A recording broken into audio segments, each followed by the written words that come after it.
Hello, welcome to the Woman Experience. Here we talk about all things womanhood, our experiences, and yeah, welcome. So, today I wanted to share tips to survive the first month of postpartum. There's my baby in the background, if you can hear him. I'm actually 8 months postpartum currently, and so I'm feeling like in my own skin again, but I'm also a third time mom. This was my third baby, and so I feel like I have some experience up my sleeve and the things I did differently around this time, and I feel a bit more rested as opposed to the other two times. You learn with time. So, number one, I have my notes here. So, don't mind me if I'm looking down at my notes. One, prepare beforehand and let people know your expectations. Now, we all have tasks that we do as moms around the home, around our workplace. Just really try to think around things that you can delegate or let people know that you won't be doing as much once the baby comes. And people might think this is so obvious, but going ahead to state it makes all the difference because people realize like this matters to you.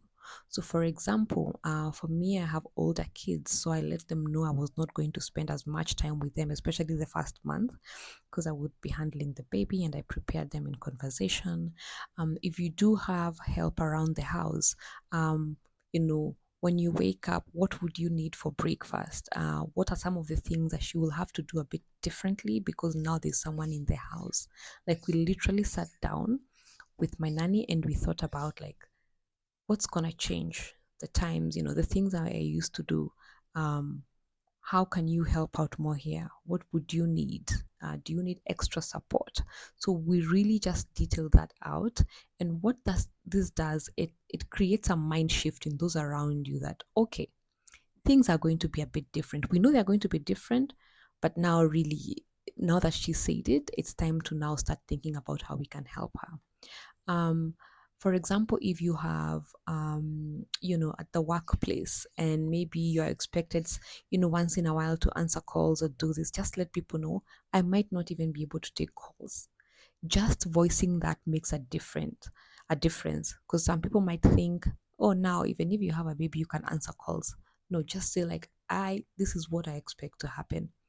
This is a very important step because it also makes you gives you ideas on what you can delegate, what you can give over to someone else, even your partner. Let them know that I might not be able to do this, even if it's stuff around the house, even if I have a baby, because sometimes they don't quite get it until you say so. So this is very important.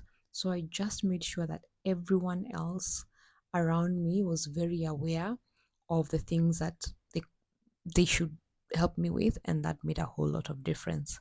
Number two, create pockets of peace, of relief, of whatever that looks like to you. For me, my pockets of relief, because this time around, I knew the importance of a little bit of movement. For me, my non negotiables were every day I would require at least 30 minutes of just going outside my door and doing a walk. Now, this was around 3, 4 days in. Um, and for me, those were non negotiables. And so create everything around your non negotiables. For others, it could be 1 extra hour of sleep because really they're not sleeping. So letting your partner, your nanny, or someone like every day, if you can just have the baby for this 1 hour, can you help me? Because this is an unnegotiable for me. If I don't get this 1 hour, I'll go nuts. For others, it's even a shower, just getting like a shower.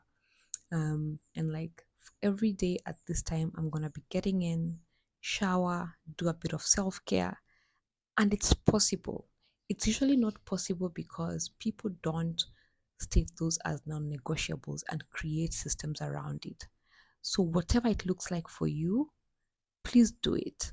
And one of other things that you can do is that you can bundle a lot into these small mini moments.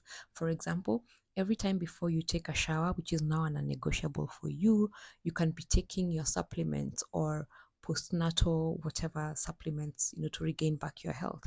So you're combining two things. Every time you take a walk, you can have a bottle of water for you to hydrate. So you can try and bundle this up if you want to just lay in bed. You can be listening to affirmations as you lay in bed for the 1 hour you've been given that you don't have a baby. And it could even be as simple as, I'm going to bed, I'm sleeping, and I'm trying to get my sleep. So try and bundle something else that will really help so that after that pocket of relief, you're ready to be a mom again and you're feeling better. The third one, I cannot stress enough. I almost started with it, but I put it so that we do it as moms. Delegate, delegate, delegate. Now, it so happens because we are naturals and we are so much used to doing and being in the work. I'm thinking, like, oh, it's just, I have a car, so I can do 10 minutes of a grocery run. No, you know what? I can just, these are just tiny dishes. I can do them as the baby sleeps. Please delegate as much as you can and use resources around you, not just people, to delegate. We are lucky we live in an age where you can now get groceries delivered at your doorstep. You can have someone run an important errand for you and pay them. You can call, someone around you, a friend, to be like, hey, you know what? I need to submit this, or I need to do this. Do you mind? And people are willing to help.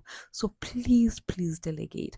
For example, for me, the Carrefour app works just wonders for me because all I would do is go on my phone, ask for my groceries for orders in the week, and they would be brought.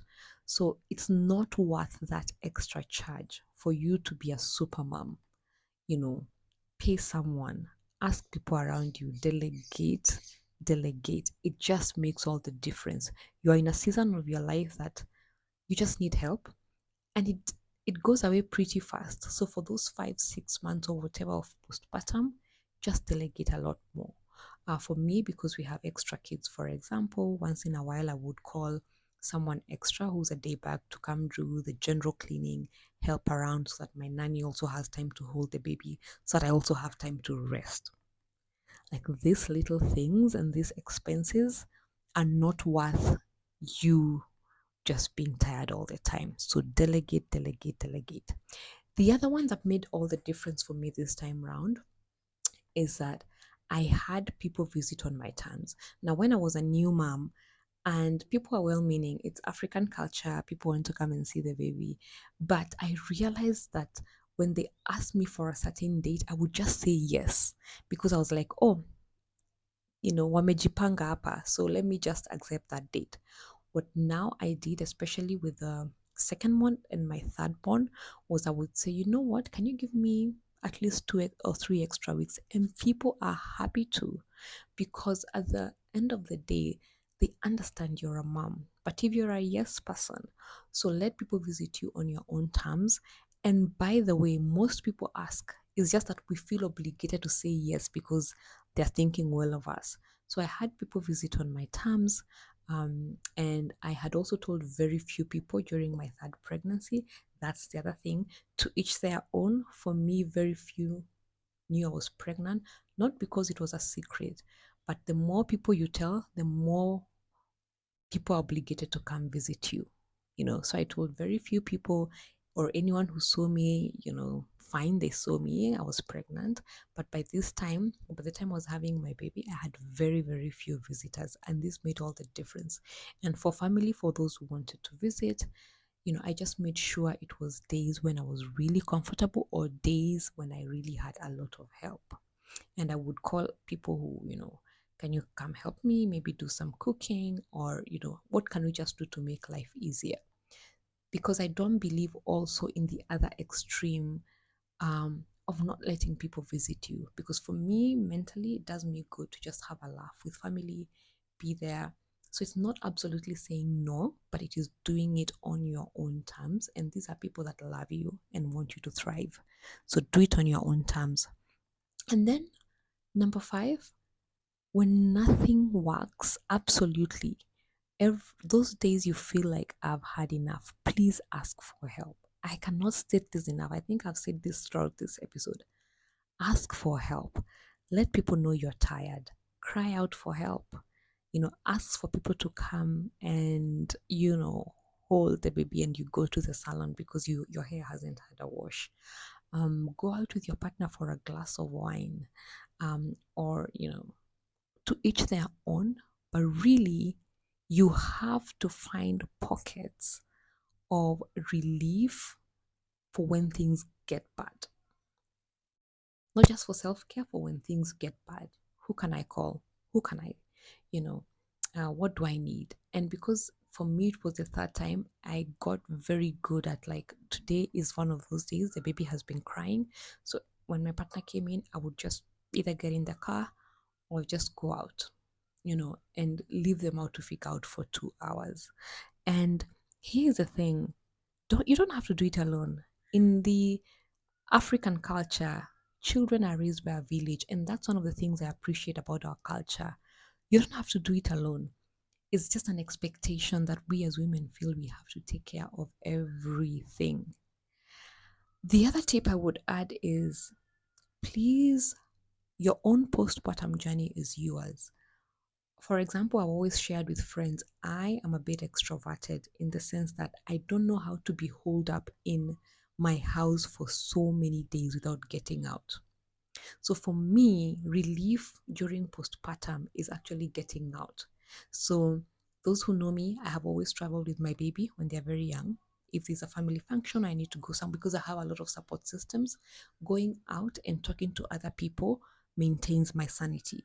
To another mom, postpartum is just chilling in the house and not getting out. So you have to tune in with yourself. What works for you? For me, just that travel with my other kids and with my partner, I have a very supportive partner. We travel. In fact, when my baby was barely 2 months old, we went across counties. Other people travel with their baby on flights. So you really have to tune in. What does it look like for me? When am I at my best self? And then honor that, right? For others, it's going back to their village with their moms and being fed uji, and that's when they're the most happiest. So for whatever works for you, honor that so that you are a wiser postpartum mom who enjoys. For me, it's not been a breeze, but I feel so rested because I've been able to do these little things and to set systems at work. I hope this was helpful for you. Let me know what worked for you during your postpartum or if you're a new mom. And until next time, bye.